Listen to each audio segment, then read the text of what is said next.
Covering the community, events, and people of Georgia, Carolina. This is the Means Report. Here is Brad Means.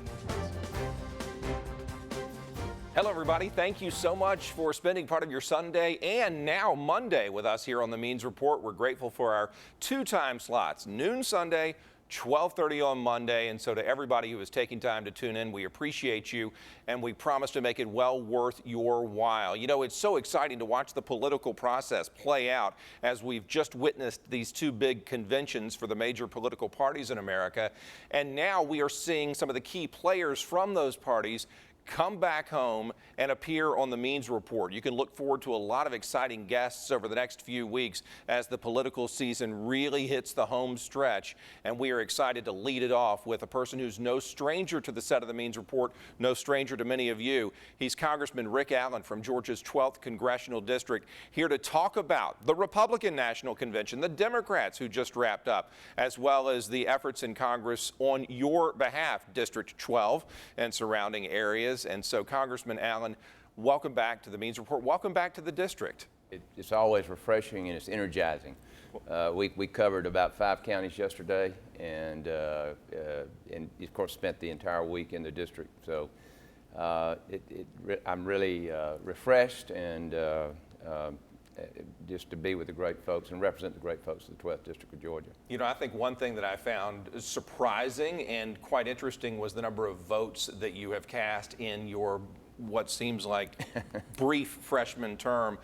700 plus last year, 450 plus this year. Yes. Do you just live in that chamber? You know, we had some, the latest vote this year was during the sit-in, you know, when we opened up the House at midnight and we were there till 4 o'clock in the morning. Wow. Was that really a sit-in, though? I mean, they had food brought in, there were bathroom breaks. I mean, Yeah, they had Chick-fil-A brought in. Right. Yeah. Oh. Good Georgia company. Yeah, it was good to see Chick-fil-A represented there. Well, a lot has happened since our last talk, including the Republican National Convention. We'll begin with them since they went first. What'd you think about the convention, and who are you for president? Last time you told me you wouldn't tell me until the convention. Well, certainly the convention, this first one that I've attended, I have to confess I was not that excited about going to Cleveland, Ohio, but they did an extraordinary job there. Good people, and you know, it's a little bit of a Democratic stronghold. And did you feel safe? Oh, absolutely. Yeah. We thank goodness did not have incidents. I think once we had the roll call vote and our nominee Donald Trump was our candidate, even the demonstrators just sort of lost interest. We really didn't have too much going on. But yeah, there were like 3 layers of security. But once you got inside the security, everything was right there. Tremendous facilities. But I'll tell you, it was amazing. The last day I spoke to the Georgia delegates at breakfast, and we also honored our wait staff because it was the last morning we were going to have breakfast with them. And the head waitress wanted to acknowledge us, and so she said, you know, here in Cleveland, Republicans do not, you know, have the best reputation. She said, but I'm going to tell you, these folks are all wrong about you people. Y'all are the nicest people in the world. Boy, Southern hospitality. Oh, yeah. And so, of course, these are good Georgia Republicans. So that was good. The bus drivers were the same way. They just said, y'all come back anytime. But it was all good. Did you like Donald Trump's speech? Yes. Will you support him? Absolutely. He touched all the bases. Let me tell you, the number one concern in the 12th District, and I believe this is nationwide, is national security. Sure.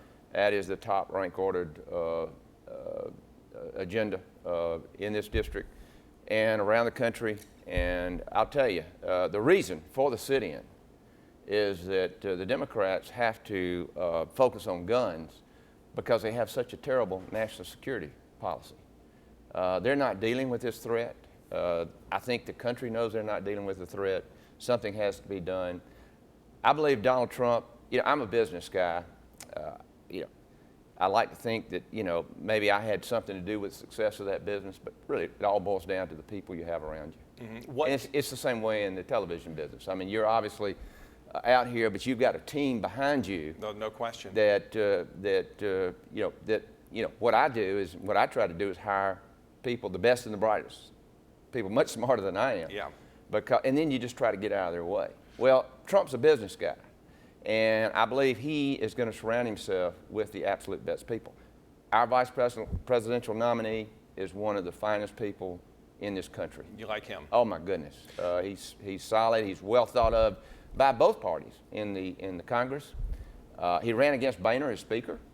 He didn't win, but and then Boehner appointed him conference chair. What about the Democratic National Convention? It is the most recent convention as we Exactly. record this broadcast, and so I want to get your thoughts on that, especially Hillary Clinton's speech on Thursday night and her chances to be our president. Well, they had a few issues. I think it was brought to the attention of the American people that the first night there was not an American flag to be seen. Right. They gave 61 speeches, did not mention national security, the number one, in the first night. Mm-hmm. Now, there was a little bit of a theme of that last night before Secretary Clinton spoke. I thought her speech was pretty typical of their agenda. Folks, just go and look. You can Google the Republican platform and you can Google the Democratic platform.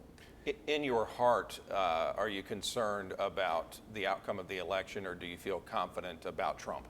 I feel very confident about Donald Trump. I think he obviously has accomplished some great things.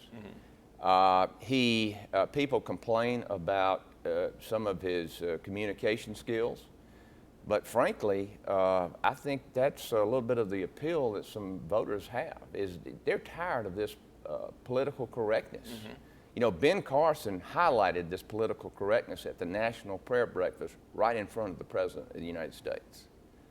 About 2 or 3 years ago. It was a wonderful speech which propelled him into the national picture, which is why he ran for president. And Trump picked up on that, and I'll tell you, people are tired of it. They want the truth. You mentioned national security, and we do have concerns abroad and here at home. The summer, it seems, has been dominated by headlines covering attacks on our own soil, ISIS-sponsored attacks, and attacks on our police officers. It's just been a controversial period, yet President Barack Obama in a recent speech said the world has never been less violent. Your thoughts on that?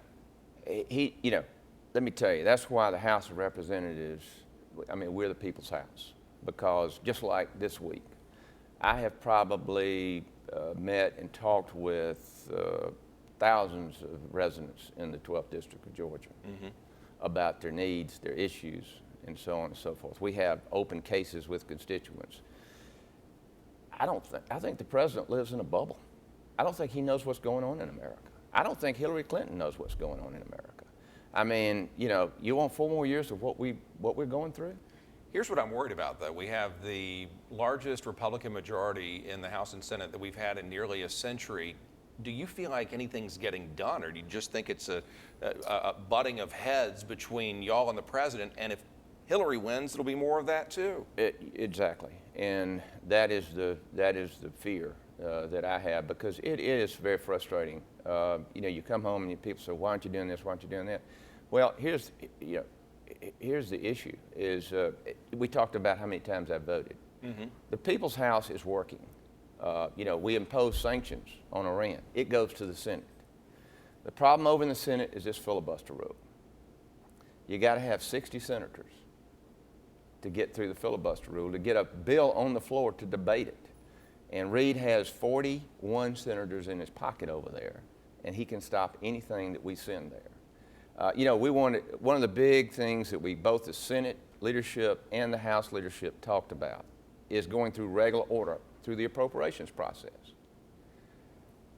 We are going through appropriations bills right now, sending to the Senate. The Senate has not taken up any of the appropriations bill because Harry Reid has stopped it. When you started your freshman term 2 short years ago almost, did anyone come up to you and say, "Hey, just a heads up, you're going to be spinning your wheels a lot"? Because it just has to be frustrating.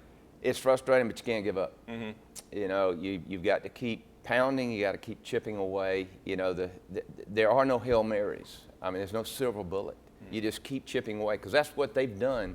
See, the problem we have today is that we had 3 supermajorities that have gotten us in this mess that we're in. as far as jobs in the economy and fiscal responsibility. And it's mandatory spending. And that was in 1935, 1965, and 2008. The Democrats had a supermajority. They had the Senate, the 60 votes in the Senate, they had the House, and they had the White House. Republicans have never had a supermajority. Now, you know, to get rid of, to correct and get that stuff physically able to survive, you got to have the votes to do it. And right now, frankly, what we're doing is we're playing a lot of defense. You know, if you'd have told me I was going to spend 90% of my time dealing with overreach from federal agencies and this administration, I said, not possible. But that's eating up a lot of what you do up there. And our staff. I want to talk a little bit more with the Congressman about the national scene, especially with the election upcoming and some of the items that you'll be paying attention to there. I also want to look at Congressman Allen's committee work and how it might benefit us here at home.